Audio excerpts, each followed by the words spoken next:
വടകരയിലെ കാഫിർ സ്ക്രീൻഷോട്ട് വിവാദത്തിൽ വാലിന് തീപിടിച്ച CPM ഓടട ഓട്ടത്തിലാണ്.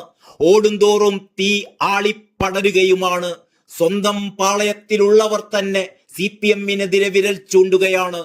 ലോക്സഭാ തിരഞ്ഞെടുപ്പിൽ വിവാദമായ വടകരയിലെ കാഫിർ പരാമർശമുള്ള സ്ക്രീൻഷോട്ട് ആദ്യം പ്രചരിച്ചത് ഇടത് സൈബർ ഗ്രൂപ്പുകളിൽ നിന്ന് പോലീസ് ഹൈക്കോടതിയിൽ സമർപ്പിച്ച റിപ്പോർട്ടിന്റെ പശ്ചാത്തലത്തിലാണ് വിവാദം കൊഴുക്കുന്നത്. ഇതോടെ കള്ളൻ കപ്പലിൽ തന്നെ ഉറപ്പായി. ഭീകരപ്രവർത്തനത്തിന് സമാനമായ കാര്യമാണിതെന്നും പിന്നിലാരെന്ന് പോലീസിന് അറിയാമെന്നുമാണ് പ്രതിപക്ഷ നേതാവ് VD സതീശൻ പറയുന്നത്.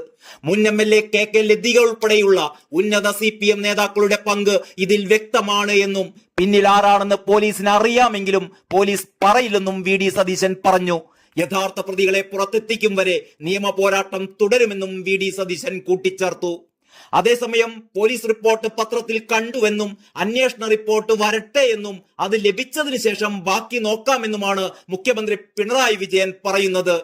സാധാരണ അന്വേഷണ റിപ്പോർട്ടുകൾ വരും മുമ്പേ ചാടിക്കയറി അഭിപ്രായങ്ങൾ പറയാറുള്ള മുഖ്യനും ആകെ വെപ്രാളത്തിലാണ്. സ്വന്തം മൂട്ടിലും തീ കത്തിപ്പടരുന്നുണ്ട്. അത് ശൈലജ ടീച്ചർ ആളി കത്തിക്കുന്നുമുണ്ട്. വിവാദം സൃഷ്ടിച്ചതിന് പിന്നിൽ ആരാണെന്ന് കണ്ടെത്തണമെന്നും ഇത്തരം പ്രവൃത്തി ആര് ചെയ്തതാണെങ്കിലും അത് ഇടതുപക്ഷത്തിന് അനുകൂലമായിട്ടല്ല ചെയ്തതെന്നുമാണ് ശൈലജ ടീച്ചർ പറയുന്നത്.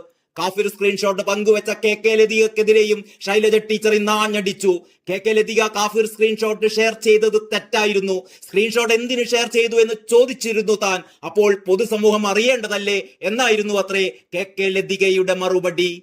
അതേസമയം വടകരയിൽ ശൈലജ ടീച്ചറെ പരാജയപ്പെടുത്തി MP ആയ ഷാഫി പറമ്പിൽ പറയുന്നത് ഈ പുതിയ വെളിപ്പെടുത്തലുകളിൽ തനിക്ക് അത്യാഹ്ലാദമോ ആഘോഷമോ ഒന്നുമില്ല എന്നാണ്. കാരണം ഞങ്ങൾക്കിത് നേരത്തെ അറിയാമായിരുന്നു എന്നാണ്. ഞങ്ങളിത് പറഞ്ഞതാണ്. കോടതിയുടെ ഇടപെടലും പോലീസിന്റെ റിപ്പോർട്ടും അന്വേഷണവും ഒക്കെ വരുന്നതിനു മുമ്പ് ഞങ്ങളത് വ്യാജമാണ് എന്ന് പൂർണ്ണമായി തിരിച്ചറിഞ്ഞതാണ്. അത് തിരിച്ചറിഞ്ഞ വടകരയിലെ ജനങ്ങളോടുള്ള നന്ദി ഒരിക്കൽ കൂടി അറിയിക്കുകയാണെന്നും കൂടി ഷാഫി പറഞ്ഞു. ഒരു പടി കൂടി കടന്നാണ് യൂത്ത് ലീഗിന്റെ സംസ്ഥാന അധ്യക്ഷൻ PK ഫിറോസിന്റെ പ്രതികരണം. CPM-നെ സംബന്ധിച്ച് ഇത് ആദ്യത്തെ സംഭവമൊന്നുമല്ല. നേരത്തെ TP ചന്ദ്രശേഖരനെ കൊലപ്പെടുത്താനെത്തിയ സംഘം സഞ്ചരിച്ച ഇന്നോവ കാറിൽ മാഷാ അള്ളാ എന്ന് സ്റ്റിക്കർ പതിപ്പിച്ചിരുന്ന കാര്യം ഏവർക്കും അറിയാവുന്നതാണല്ലോ. തലശ്ശേരിയിൽ ഫസലിനെ കൊലപ്പെടുത്തിയതിനു ശേഷം രക്തമൊരു തുണിയിലാക്കി RSS പ്രവർത്തകന്റെ വീട്ടിൽ കൊണ്ടിട്ടത് അടക്കമുള്ള ചരിത്രം CPM-നുണ്ട്. PK ഫിറോസ് പറയുന്നു. ഈ പറഞ്ഞ മുൻകാല അനുഭവങ്ങളുടെ പശ്ചാത്തലത്തിലാണ് CPM തന്നെയായിരിക്കണം കാഫിർ സ്ക്രീൻഷോട്ട് പ്രചാരണത്തിന് പിന്നിലെന്ന് അന്ന് തന്നെ ഞങ്ങൾ പറയാൻ കാരണം.